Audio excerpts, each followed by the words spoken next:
Trump almost admits to losing the 2020 election. Stupid. So I want to talk about 2020 because you said over and over again that you were robbed in 2020. Yeah, totally.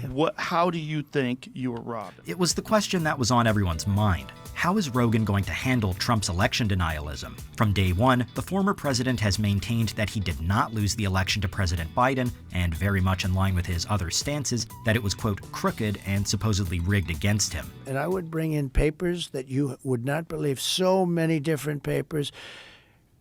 That election was so crooked. It was the most crooked election. Okay. Rogan allowed Trump a soapbox to air his grievances, and his response was interesting. The former president claimed to have documents that would prove his statements and lambasted the voting process for its alleged unfairness. In one notable slip-up, Trump nearly admitted his margin of defeat before quickly correcting himself. Right. They say that made, I don't believe it's this much, but it doesn't have to.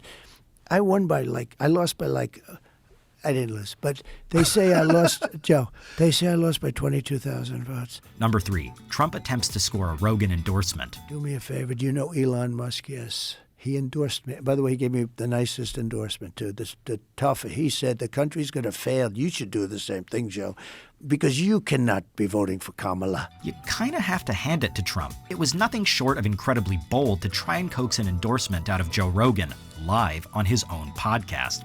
It was almost thrilling to watch. Asking Rogan if he'd heard that Elon Musk had endorsed him, Trump not so subtly tried to get the podcaster to do the same right then and there. I've watched you. I know him better than he does. You know what? Without speaking to you, I think I know you maybe almost as well as your wife.